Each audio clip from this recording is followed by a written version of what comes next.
الرحمن الرحیم. السلام علیکم ڈیئر اسٹوڈنٹس. ہم ڈسکس کر رہے ہیں ایوولوشن اور اس کی باقاعدہ جو تھیوریز پیش کی گئی ہیں اس پر آج بات کریں گے. پہلے ہم آئیں گے لمارک کی تھیوری کی طرف. جان بیپٹسٹ ڈی لمارک یہ 1809 میں اس نے پہلی تھیوری پیش کی تھی اور اس تھیوری کے دو حصے تھے. پہلا یوز اینڈ ڈس یوز آف آرگنس یہ نقطہ تھا, اور دوسرا انہیریٹنس آف ایکوائرڈ کریکٹرس. یہ دونوں چیزیں بہت اچھی طرح سے ہم سمجھ لیں تو آسانی سے اس کی تھیوری سمجھ میں آئے گی. پہلا نقطہ اس نے یہ اٹھایا کہ ہر جاندار کے جسم میں, خاص طور پر ملٹی سیلولر آرگنزم کے جسم میں کئی آرگنس ہیں اور سارے آرگنس برابر استعمال نہیں ہوتے. کچھ آرگن کثرت سے استعمال ہوتے ہیں, کچھ آرگنس کم استعمال ہوتے ہیں, اور اس کے خیال میں جو آرگن زیادہ استعمال ہوتا ہے وہ اور ڈیولپ ہو جاتا ہے, جو آرگن کم استعمال ہوتا ہے وہ کم ڈیولپ ہو جاتا ہے. لیکن اس کا ایوولوشن سے تعلق کیا بنتا ہے؟ تو ایوولوشن کو جب بھی ہم ڈسکس کریں آپ ایک چیز ذہن میں رکھیں, چینج, تبدیلی کی بات ہو رہی ہے. یعنی یہ میکینزم بتا رہا ہے کہ جانداروں میں تبدیلی کیسے آتی ہے. تو اس کا ایک سبب یہ قرار دیتا ہے کہ سارے آرگن برابر استعمال نہیں ہوتے. کچھ آرگن زیادہ استعمال ہوتے ہیں, وہ موڈیفائی ہو کے بہتر ہو جاتے ہیں. کچھ آرگن کم استعمال ہونے یا استعمال نہ ہونے کی وجہ سے بہتر ہونے کے بجائے ڈیجنریٹ ہونے لگتے ہیں. تو یہ تبدیلی کے دو اثرات ہیں. اور اس نے تقریباً انسانی جسم میں ایسے 90 آرگنس کا ذکر کیا. پہلی مثال اس نے یہ دی کہ ایک لوہار ہتھوڑے سے لوہا کوٹتا ہے تو اس میں سب سے زیادہ اس کے یہ بائسپ اور ٹرائسپ استعمال ہوتے ہیں دائیں ہاتھ کے. لہٰذا عمر بھر ہتھوڑا یوز کرنے کی وجہ سے بائسپ اور ٹرائسپ مور یوز ہونے کی وجہ سے مور ڈیولپ ہو کر بڑے ہو جاتے ہیں. اور اسی طرح دوسری مثال اس نے بہت ساری دی ہیں, مجھے جو یاد آئیں گے وہ بتاؤں. ایک جو کان کے مسل کی مثال بتائی اس نے. سارے میمل اپنے کان ہلا سکتے ہیں, انسان بھی اپنا کان ہلا سکتا تھا, پننا میمل کا ہے. لیکن کہتے ہیں کہ جب انسان بائیپیڈل ہو گیا, دو پاؤں پر چلنا شروع کیا, اگلے ہاتھ فری ہو گئے, تو کان ہلانے کی ضرورت نہیں پڑی. کان والا کام ہاتھ نے کرنا شروع کیا. لہٰذا کان کے یہ مسل استعمال نہیں ہوئے, نہ ہوتے جنریشن آفٹر جنریشن استعمال نہیں ہوئے. لہٰذا یہ مسل فنکشن لیس ہو گئے. آج ہم کوشش کر کے بھی کان ہلا نہیں سکتے. اسی طرح یہ بائسپ ٹرائسپ یہ مسلس بھی اس نے کہا, بائسپ ٹرائسپ نہیں سوری سکس پیک جو کہتے ہیں پیٹ والے, یہ مسل ہر شخص کے کیوں نہیں, صرف باڈی بلڈر کے کیوں ہیں؟ تو باڈی بلڈر ان کا یوز زیادہ کرتے ہیں, کر کے یہاں پر سکس پیکس جنریٹ کرا سکتے ہیں. جو نہیں کرتا ہے اس کے نہیں ہوتے. اسی کی ایک اور مثال اس نے بتائی تھی اپینڈکس. یہ آپ کے علم میں ہے, اسمال انٹسٹائن جہاں سے ختم ہوتی ہے لارج شروع ہو جاتی ہے, اور لارج انٹسٹائن کے ساتھ جڑی ہوئی یہ ایک بلائنڈ چھوٹی سی فنگر لائک پروجیکشن ہے, اس کو ہم اپینڈکس کہتے ہیں. اس کے مطابق انسان جب اوریجنل نیچرل لائف گزارتا تھا, اوپنلی گھروں میں نہیں رہتا تھا, تو وہ پودے, پتے, جڑیں, پھل سب کھاتا تھا جن میں سیلولوز زیادہ ہوتا تھا. اور یہ اس وقت یہ اپینڈکس کافی اس کی لمبی تھی, اور اس میں سیلولوز ڈائجسٹنگ بیکٹیریا ہوتے تھے جو سیلولوز کو ڈائجسٹ کرنے میں مدد دیتے تھے.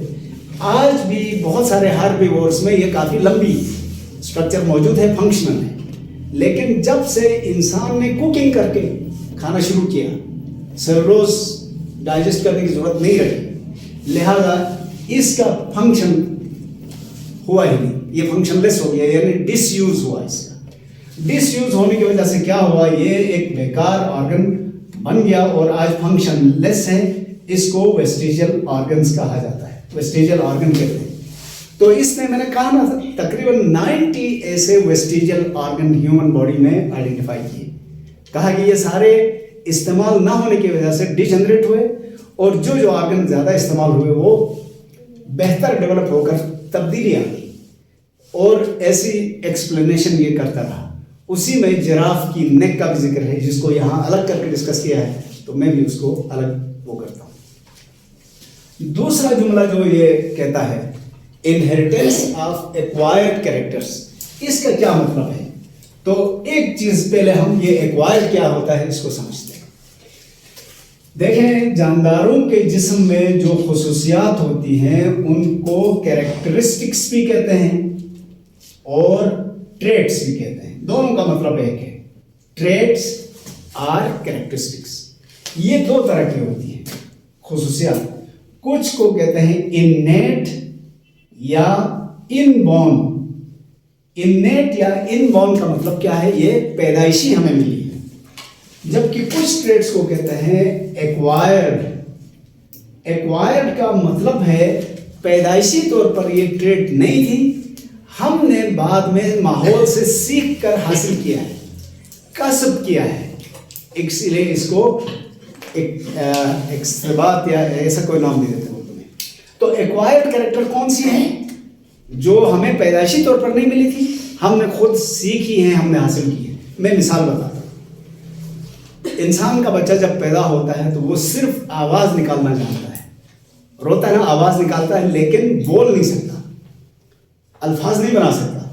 وقت گزرنے کے ساتھ ساتھ جس ماحول میں رکھیں گے اسی ماحول کی لینگویج وہ سن کے سیکھتا ہے، پھر بولتا ہے، اور اس کے بعد وہ اس زبان کا ماہر بنتا ہے۔ تو جو آواز نکال رہے تھے وہ کیا تھی؟ انیٹ ٹریٹ تھی، اور اس آواز سے لینگویج بنانا ایکوائرڈ کریکٹر تھا۔ اب یہ جو لماک کا کنسپٹ ہے وہ یہ کہتا ہے کہ انسان نے کسی آرگن کو زیادہ استعمال کر کے ڈیولپ کیا ہے تو یہ ایکوائرڈ کریکٹر ہے، کسی کو استعمال نہ کر کے ڈی جنریٹ کیا ہے تو یہ بھی ایکوائرڈ ہے، اور اس کے حساب سے یہ ایکوائرڈ کریکٹر اگلی نسل میں منتقل ہوتے ہیں۔ یہ اس وقت جینیٹکس کا کوئی عطا پتہ نہیں تھا، اس لیے عام لوگوں کو یہ بات بڑی وزنی لگتی تھی، لیکن اب یہ وزنی نہیں لگتی، کیونکہ ایکوائرڈ کریکٹرز اگلی نسل میں منتقل ہو ہی نہیں سکتے۔ اگر ایسا ممکن ہوتا تو ہمیں نسل در نسل یہ کلاسیں لے کر تعلیم حاصل کرنے کی ضرورت نہیں ہوتی۔ پڑھے لکھے والدین کے بچے بھی پڑھے لکھے پیدا ہو جاتے، ان پڑھوں کے بچے ان پڑھ ہوتے تو وہ پڑھ کے پھر پڑھے لکھے وہ بچے پیدا کرتے، لیکن ہم ہر نسل سے دوبارہ پہلے سے شروع نہیں کرتے ہیں پڑھائی۔ تو اس کا مطلب یہ ہے کہ ایکوائر کریکٹرز آگے منتقل نہیں ہو سکتے۔ تو بہرحال یہ دو نکات اس کے تھے، اور جب اس نے یہ تھیوری پیش کی تو اس پر بڑی لے دے ہوئی۔ سب سے پہلے کسی نئی چیز کو پریزنٹ کرنا اور معاشرے سے منوانا یہ کوئی آسان کام نہیں تھا، تو اس پر بڑی تنقید بھی ہوئی، بہت سارے لوگوں نے اس کی تعریف بھی کی۔ لیکن دوسری جو مثال مشہور ہوئی وہ جراف کی نیک تھی۔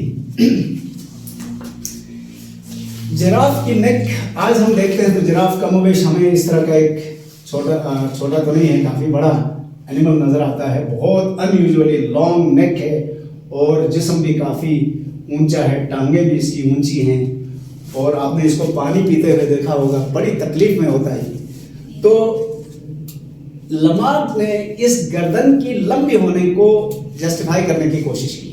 اس نے کیا کہا؟ جراف شروع میں گھوڑے جتنا اینیمل تھا، اور اس کی گردن بھی گھوڑے جتنی ہی تھی، اور یہ گھاس کھاتا تھا۔ جس ماحول میں یہ رہتا تھا وہاں لمبے عرصے تک کلائمیٹک چینج آیا۔ آج دنیا بڑے زور شور سے چیخ پکار کرتی ہے نا، کلائمیٹک چینج، تو یہ آج کا مسئلہ نہیں ہے، عرصہ دراز سے کلائمیٹ چینج ہوتا رہا ہے۔ تو کلائمیٹک چینج کی وجہ سے اس گھوڑے نما اینیمل کو گھاس ملنی بند ہو گئی، خشک سالی لمبے عرصے تک رہی، گھاس کم ہوئی، تو اس کو درختوں کے پتے کھانے پڑے۔ درختوں کے پتے کھاتے کھاتے کئی عرصہ ہوا ہے، تو کیا ہوا، جب نچلے پتے بھی کم پڑنے لگے تو ٹاپ کی طرف جانا پڑا، تو اس کو اپنی اگلی ٹانگیں بھی کھینچنی پڑی، گردن بھی کھینچنی پڑی، یعنی اگلی ٹانگیں اور گردن کا استعمال زیادہ ہوا۔ زیادہ ہونے سے یہ ڈیولپ ہو گئی، گردن لمبی ہو گئی، اور اس لمبی گردن کو ہم کہہ سکتے ہیں یہ انیٹ کریکٹر تو نہیں تھا، ایکوائرڈ کریکٹر تھا، اور یہ ایکوائرڈ کریکٹر اگلی نسل میں منتقل ہو گیا۔ تو اس جراف کے بچے لمبی گردن والے پیدا ہوتے گئے، اور لمبی گردن اگلی نسلوں میں منتقل ہوتی گئی اور اس طرح سے موجودہ جراف وجود میں آئے۔ اب اسی کو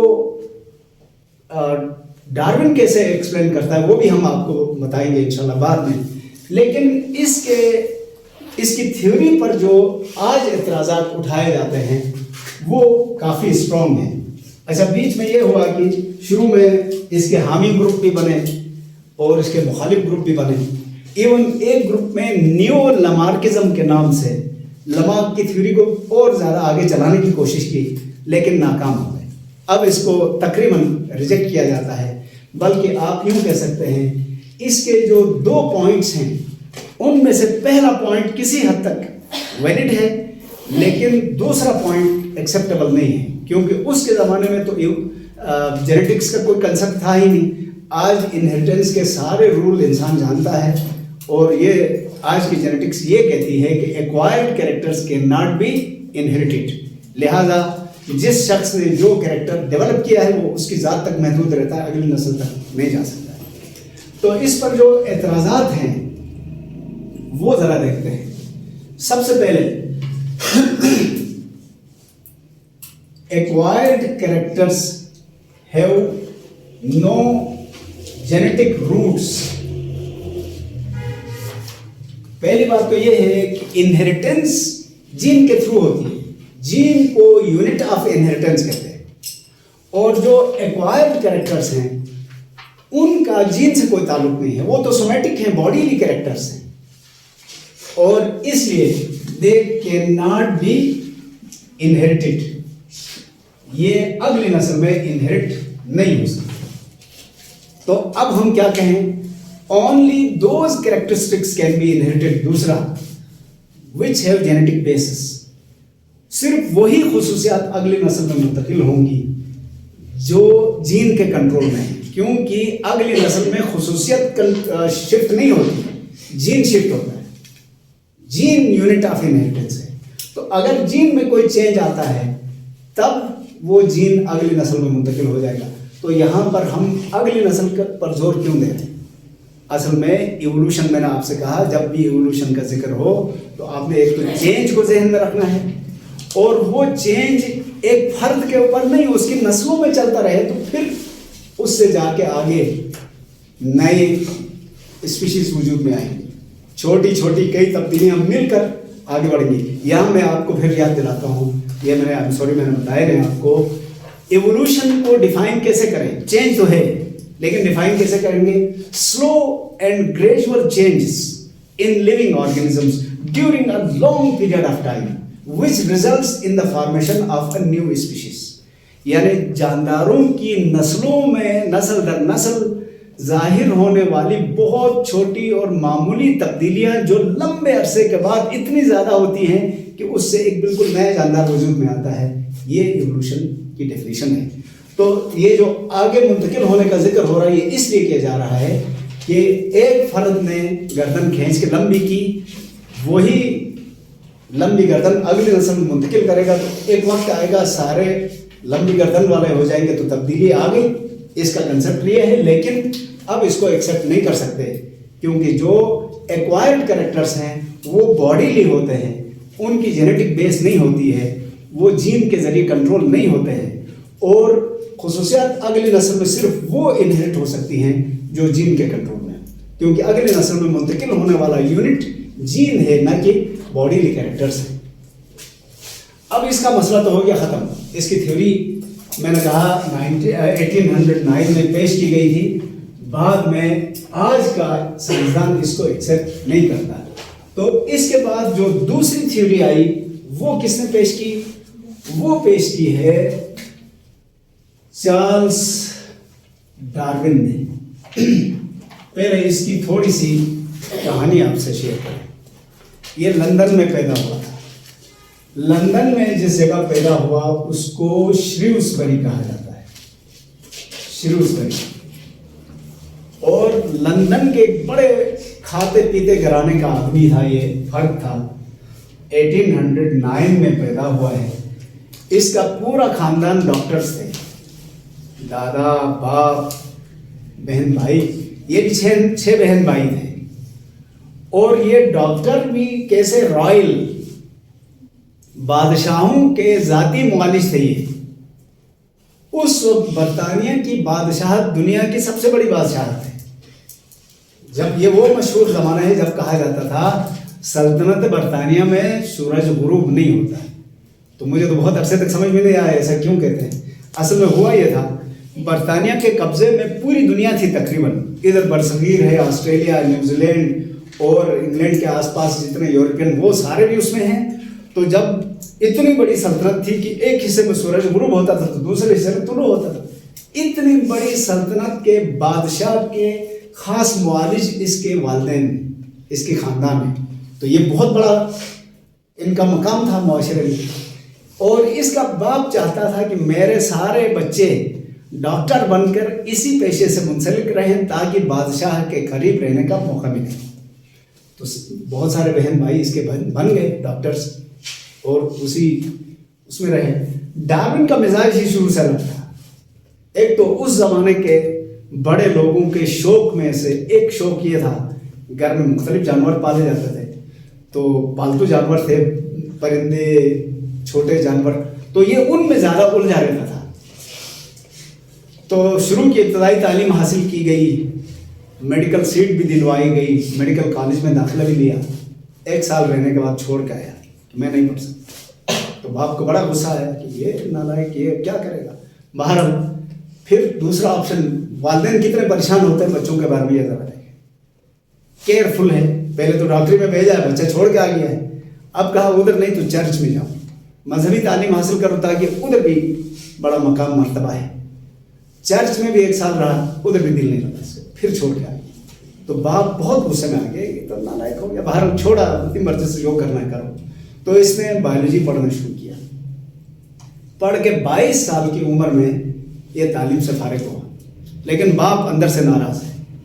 اسی دوران کوئی جوڑ توڑ کر کے کیا کیا، یہ یورپ ہے ادھر اور ادھر امریکہ ہے، نارتھ امریکہ اور ساؤتھ امریکہ اس طرح سے. اور یہاں بہت سارے جزیرے ہیں جن کو ہم آج ویسٹ انڈیز کے نام سے جانتے ہیں. یہاں سے برطانیہ سے ایک جہاز نے ادھر جانا تھا، سمندری جہاز نے. اس کا نام تھا HMS بیگل. اس جہاز میں کچھ سائنسدان جا رہے تھے جنہوں نے 5 سال ان جزیروں میں رہ کر ریسرچ کرنا تھا کہ جو برطانیہ کی سلطنت ہے اس کی نیوی ادھر آ گئی تو اس نیوی کے لیے کیا مسائل کیا مشکلات ہوتی ہیں. یعنی پہلے اسٹڈی کر کے تیاری کے ساتھ جانا چاہتے ہیں. تو اس سائنسدانوں کے گروپ میں ڈارون کو بھی شامل کیا گیا. ڈارون 22 سال کا بچہ ہے، ابھی تعلیم سے فارغ ہوا ہے، سب سے جونیئر.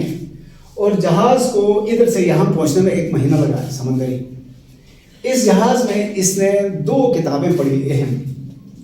ایک اس کا کولیگ تھا جیولوجسٹ، وہ کوویر نام ہے اس کا، چارلس لل اور کوویر، 2 ایک ساتھ کام کرنے والے. ان میں سے ایک نے کتاب لکھی ہے، دوسرے نے اس پہ تبصرہ لکھا.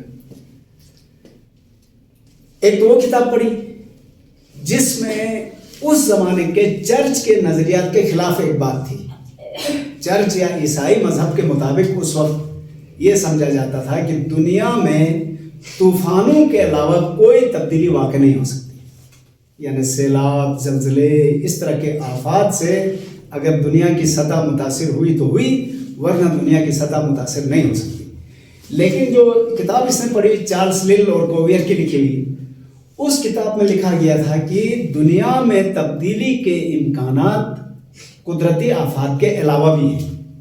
مثلا انہوں نے ایک مثال بتائی تھی کہ ایک پہاڑ ہے، اس کی اونچی چوٹی ہے، سال میں اگر 1 سینٹی میٹر مٹی ہوا کی وجہ سے اس میں اڑ گئی تو 40 یا 1 لاکھ سال میں اس پہاڑ کا سائز تقریباً 1 لاکھ سینٹی میٹر چھوٹا ہو جائے گا. تو تبدیلی ہے لیکن سلو ہے. یہ کہا. یہ چرچ والے اس کو برداشت نہیں کر سکتے تھے. ڈارون کیونکہ چرچ کا بھی پڑھا ہوا تھا تو اس کے ذہن میں خلبلی مچ گئی کہ یہ تو میرے عقیدے کے خلاف بات ہے، لیکن تسلیم کیا اندر سے. دوسری جو کتاب پڑھی وہ مالتھس کی کتاب ہے. مالتھس سائنسدان نہیں تھا، یہ ایک اکنامسٹ تھا. اس نے ایک چھوٹی سی کتاب لکھی تھی، اور یہ مالتھس وہ پہلا آدمی ہے جس نے اس کتاب میں فیملی پلاننگ کا آئیڈیا دیا تھا۔ 1777 میں یہ کتاب لکھی گئی تھی، اور اس میں کہا گیا تھا کہ انسان کی آبادی کی بڑھنے کی ریشو اس کی خوراک کی ریشو سے ڈبل ہے۔ مالتھس نے کیا کہا تھا اصل میں؟ انسانوں کی آبادی ملٹیپلائی ہو رہی ہے، ایکسپونینشل ریٹ سے بڑھ رہی ہے، اور خوراک ایڈیشنل وے میں بڑھ رہی ہے۔ تو ذرا دیکھیں، ملٹیپلائی کریں، 2 دن 4 4 تو 16 4 دن 8 8 دن 16، ادھر کیا ہوا 2 اور 2 4 4 اور 2 6 6 اور 2 8، یعنی خوراک کے بڑھنے کی رفتار سلو ہے، انسانوں کی آبادی بڑھنے کی رفتار بہت تیز ہے۔ اگر ان دونوں کو ہم آہنگ نہیں کیا گیا تو دنیا میں فساد پھیلے گا۔ تو ڈارون نے یہ بھی پڑھ کے اس سے بھی ایگری ہوا، اور پھر اسی سے ایک نقطہ اٹھایا ڈارون نے۔ کیا تھا؟ اس نے سوچا کہ مالتھس نے تو کہا تھا کہ انسانوں کی آبادی بڑھ رہی ہے نا، جب ڈارون نے دوسرے جانداروں پر نگاہ ڈالی تو یہ حیران ہو گیا، یہ صرف انسانوں کا مسئلہ نہیں ہے، ہر جاندار اپنی گنجائش سے زیادہ بچے پیدا کر رہا ہے۔ تو انسان فیملی پلاننگ کرے تو جانوروں کو کون سمجھائے، پودوں کو کون سمجھائے؟ تو یہ نقطہ بھی اس کو سمجھ میں آ گیا۔ پھر ہوا کیا، یہ پہنچ گیا جی یہاں ساؤتھرن امریکہ۔ اب اس نے کیا کرنا تھا؟ ساؤتھ امریکہ تو آپ جانتے ہیں، برازیل، ارجنٹینا، چلی وغیرہ، یہ بہت سارے ممالک ہیں۔ یہاں کی مین لینڈ کی فلورا اور فانا کو بھی اسٹڈی کرنا تھا، پلانٹ اور اینیمل کو، اور ان کے قریب جو جزیرے ہیں، بہت سارے جزیرے ہیں، اس پہ بہت مشہور گیلاپیگس آئی لینڈ ہے، ان کی بھی اسٹڈی کرنی تھی 5 سال میں۔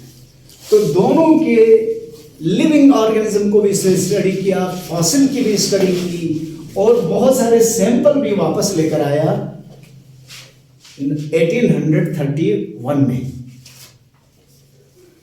31 میں تو سوری یہ گیا تھا اس طرف، 36 میں یہ واپس آئے۔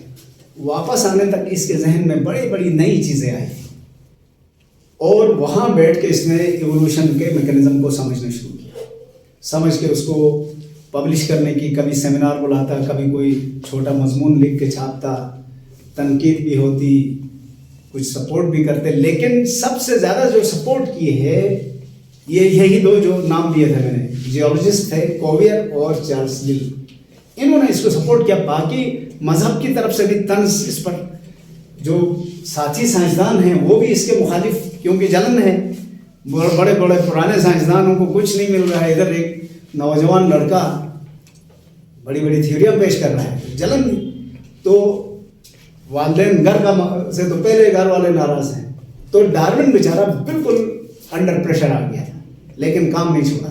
بہرحال مختصراً بتاتا ہوں، 36 میں یہ واپس آیا تھا، وہاں سے اس نے اور ثبوت جمع کیے، جو سیمپل لائے تھے ان کو اسٹڈی کر کے 1859 میں کتاب پبلش کی ایوولوشن پر، an essay on the origin of species by means of natural selection. Natural selection کی وجہ سے نئی اسپیشیز کیسے بنتی ہے، اور اس کتاب نے تلاتم مچایا، ہاتھوں ہاتھ بکی، اس پر لان تان شروع ہو گیا، اخبارات میں کارٹون چھپے، کیونکہ اس سے تاثر یہ ملتا تھا کہ انسان اور بندر کزنز ہیں۔ ایک کارٹون بہت مشہور ہوا، ڈارون ایک بندر کے گلے میں ہاتھ ڈال کے کھڑا ہے اور کہہ رہا ہے وی آر کزنز۔ تو اس طرح جو بھی ہوا، 5 سال کے بعد اس نے ہیومن ایوولوشن پر کتاب لکھی، اور اس کے بعد زندگی کا آخری حصے میں ایوولوشن کو چھوڑ کر بیہیویئر پر اس نے ریسرچ کی، تو بہت بڑا نام پیدا کیا۔ اب دیکھیں، قدرت چاہے تو جس سے کام لینا چاہے، اس کا باپ جو رائل فیملی کے ساتھ جڑا ہوا تھا، آج اس کو کوئی نہیں جانتا، لیکن ڈارون کو جانتا ہے، جس کو گھر والوں نے سب سے نالائق ڈکلیئر کیا تھا، وہی ان سارے گھر والوں کے نام کو زندہ رکھنے کا سبب بن گیا۔ تو اب ڈارون کی تھیوری میں کیا کیا پوائنٹس ہیں وہ ہم انشاءاللہ کل شیئر کریں۔